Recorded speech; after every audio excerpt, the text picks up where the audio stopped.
All right, let's go into it. Hey everybody, welcome back to the Bourbon Note. I'm Greg. I'm Ben. And today, we're drinking whiskey. Yeah.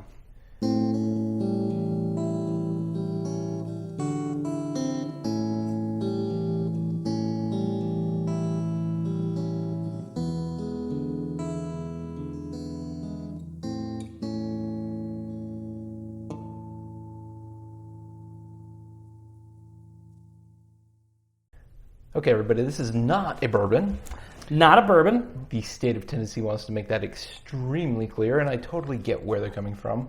They really want to hold on to the Tennessee whiskey as a thing.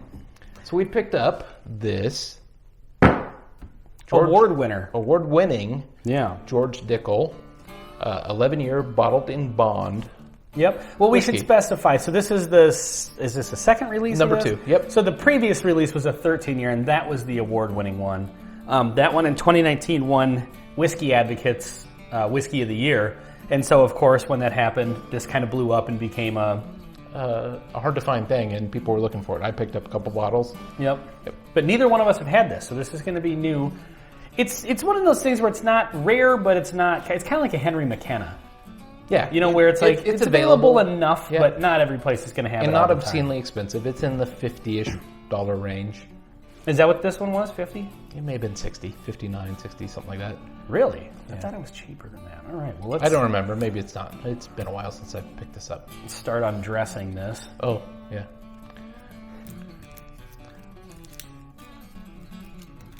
Not sure if the plastic wrap is easier or less easy than the wax. Yeah, I don't know. Depends on the wax. Who's the one with the really bad quality wax? Knob Creek. Knob Creek. Knob Creek has that.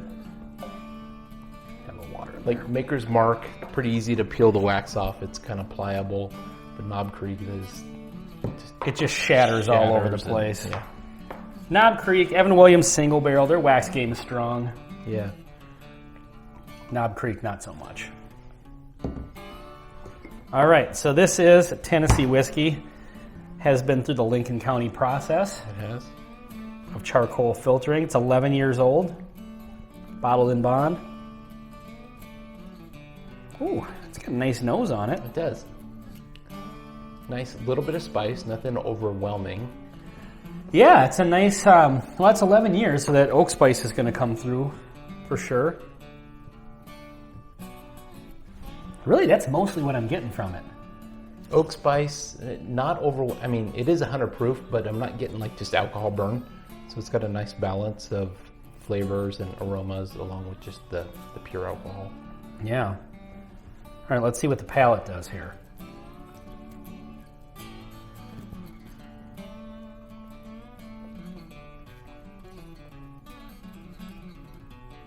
I like that.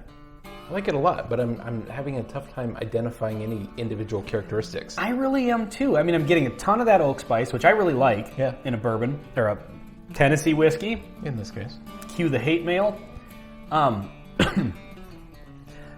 Yeah, I'm having a hard time just picking out individual notes. It just kind of seems like everything's... There's a bit of like baking spice, even a call out cinnamon, kind of on the initial flavor. It's got a really good like full tongue burn.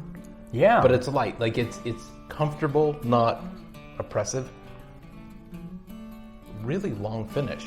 It turns into like a caramel note. Mm-hmm. That's very long, very nice. Yeah, it's all those quintessential bourbon notes. Bourbonish. Yeah. Well, I mean, it's the same mash bill and stuff like that. I mean, right. So you can obviously compare a Tennessee to a bourbon. Yeah. So all of those kind of standard notes are there, and we've had a couple of these where they're just all there, kind of melded all together nicely, and you just don't have one that's really sticking out above another one, except for the oak note. But all the sweetness, like I think all the standard kind of vanillas and caramels and brown sugars and, you know, all that stuff is there. It's just kind of mixed together, and I can't really pick one over another. So the power of suggestion is a tough thing to get beyond. Are you getting any kind of metallic note? Not really, but there's something different about it a little bit. Yeah. So I was kind of thinking, I mentioned before we started taping this. Taping, that's old school. Just let it go. Let it go. That I've seen some reviews of this, so I was kind of wondering if I was going to be swayed. Because from what I've seen, people either love or hate this. I don't get that. I'm not getting the... Like, I think this is a really nice, well-rounded whiskey. But things that I've read and things that I've seen other reviews on, a lot of people say that this and Dickel products in general have like a Flintstone vitamin note to it. And I do not get that at all. And so, knowing that coming into it, I thought maybe through the power of suggestion I was going to just get that big time. And I really don't. And maybe that's just my palate, but that seems to be a fairly common thing people say.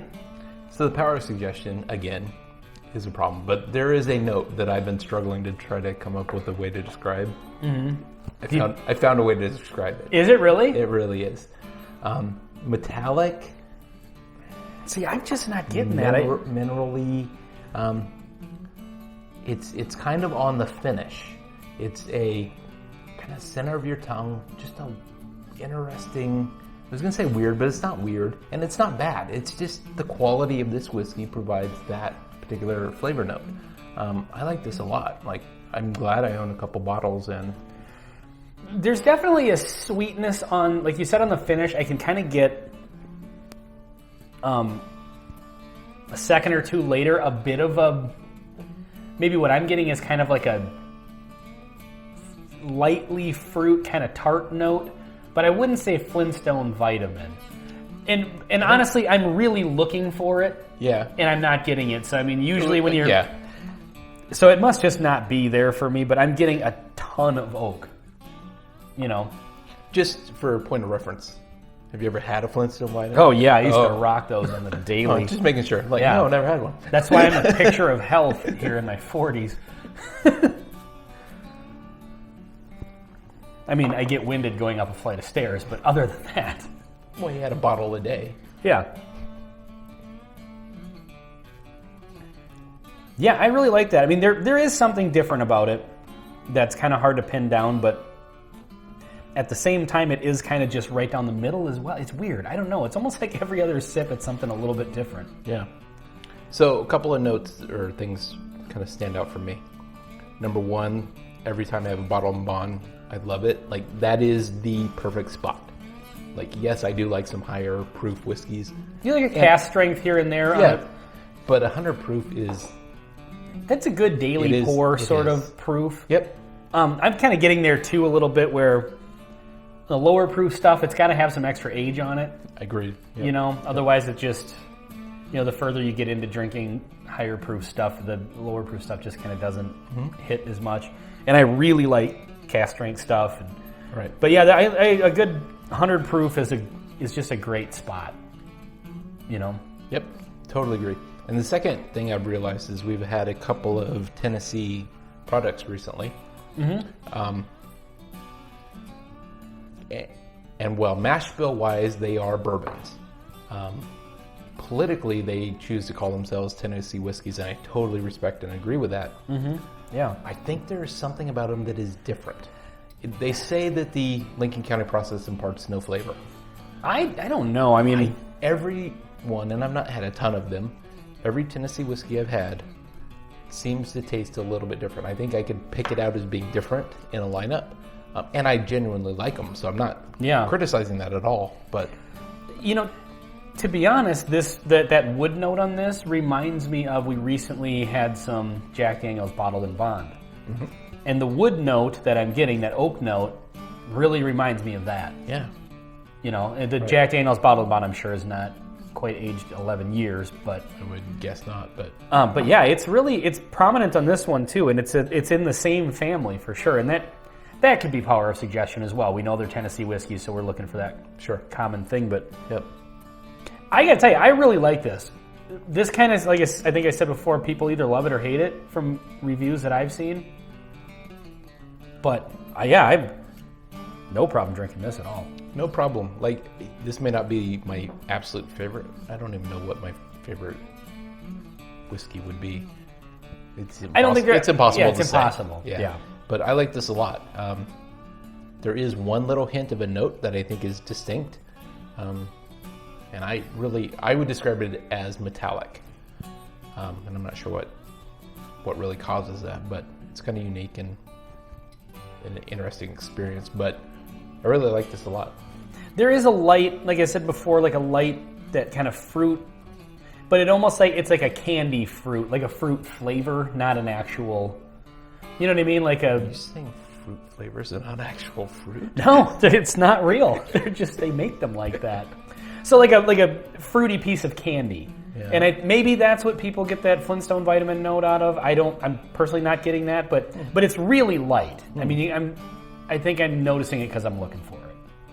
But if you just handed me a glass of this and said, "Here, try this," I don't know that I would pick that up as much as. So we've both made the observation a number of times that higher aged bourbons almost develop like a cherry note because of the age in the wood. Mm-hmm. Maybe that's like some of the it's could be pushing it in that direction. Yeah, but for the most part, this is just it's an awesome drinker.